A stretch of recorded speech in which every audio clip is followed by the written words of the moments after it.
Presiden Ukraina Volodymyr Zelensky mengunjungi Oblast Donetsk pada 26 Juni bersama dengan Komandan Angkatan Gabungan Angkatan Bersenjata Ukraina yang baru diangkat, Brigadir Jenderal Andriy Ignatov.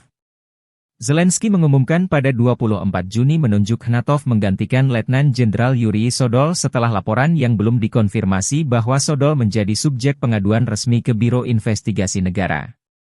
Sodol dilaporkan dituduh melakukan praktik yang mengakibatkan kerugian besar di antara pasukan di bawah komandonya.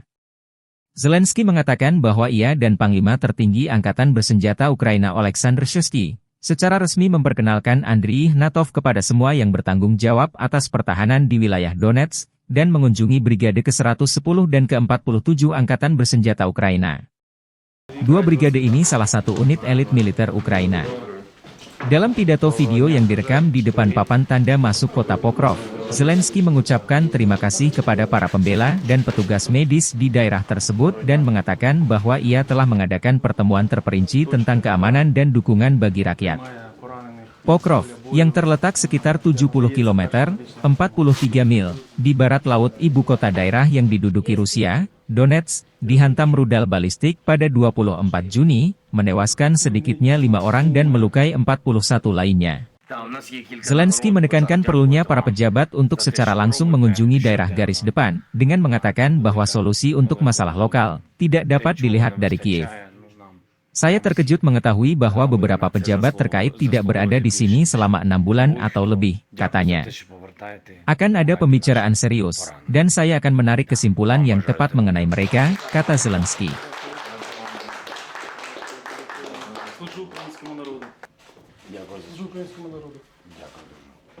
Президент України Володимир Зеленський. Дякую. Всього найкращого. До побачення. Бажаю здоров'я, шановні українці і українки.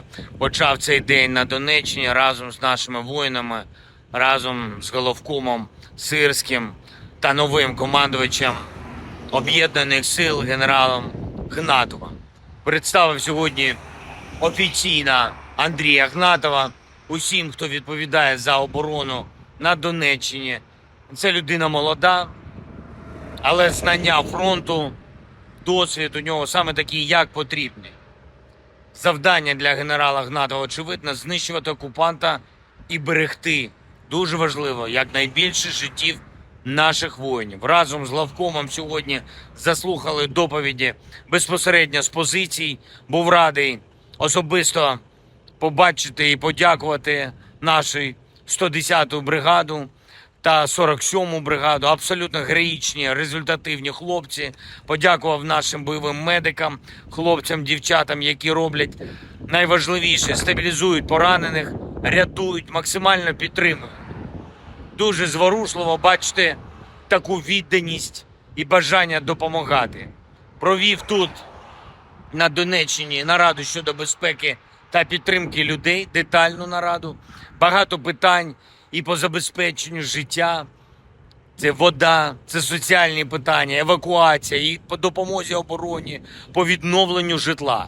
Вдячний кожному, хто дійсно на 100% все робить, щоб наша Донеччина вистояла. І буде окрема розмова в Києві, зокрема з урядовцями, які повинні бути і тут, і в інших місцях поблизу фронту, в складних громадах, де людям потрібні негайні рішення, яких просто з Києва не видно. І був здивований, що деякі профільні урядовці не були тут по півроку і більше. Буде серйозна розмова і буду робити щодо них відповідні висновки. Слава Україні!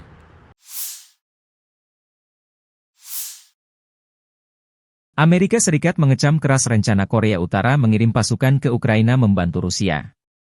Bahkan pejabat Amerika menyebut tentara Korut hanya akan menjadi umpan meriam di Ukraina.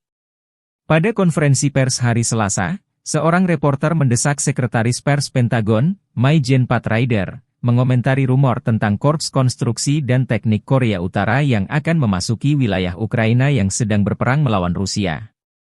Ryder tidak membantah kemungkinan personel militer Korea Utara memasuki wilayah tersebut, dengan mengatakan bahwa itu tentu saja sesuatu yang perlu diwaspadai.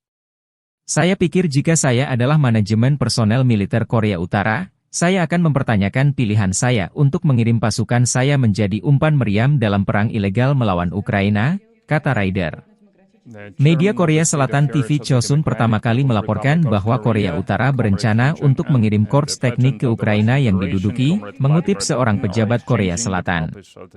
Awal bulan ini, Rusia menandatangani fakta pertahanan dengan Korea Utara yang mewajibkan kedua negara untuk saling membela dari musuh militer, tanpa penundaan.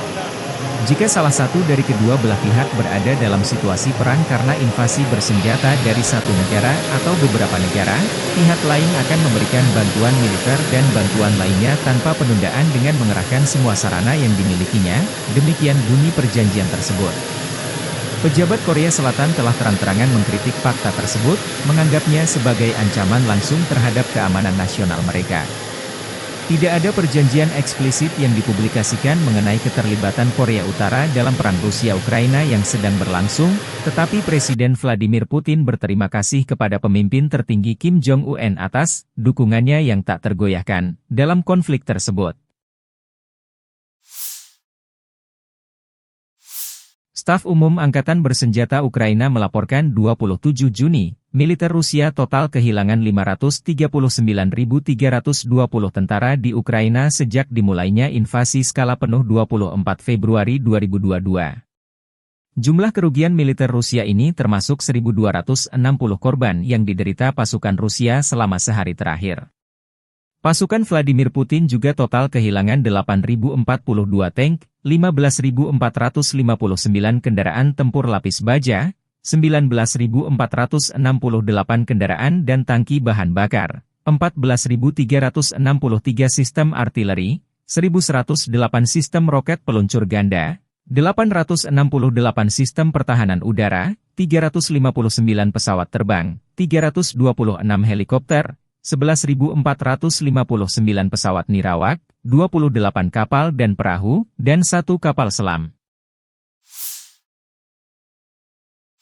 Kementerian Pertahanan Rusia baru-baru ini merilis sebuah video yang memperlihatkan kerja tempur operator UAV Rusia saat menyerang posisi Brigade Mobil Udara Terpisah ke-81 Angkatan Bersenjata Ukraina di daerah Bilogorovka. Rekamannya diunggah di akun Telegram @Rasia pada Kamis 27 Juni 2024. Angkatan Bersenjata Rusia tidak pernah melewatkan setiap kesempatan yang ada untuk menghabisi pertahanan musuhnya. Kali ini, militer Rusia memfokuskan serangannya pada titik pertahanan Ukraina, parit dan personel militer dengan serangan yang tepat. Seperti yang terlihat dalam rekaman, rentetan serangan menghancurkan semua yang terlihat di posisi Ukraina. Tidak diketahui pasti ada berapa jumlah korban jiwa dalam peristiwa ini. Video ini viral dan menuai beragam respon dari warganet.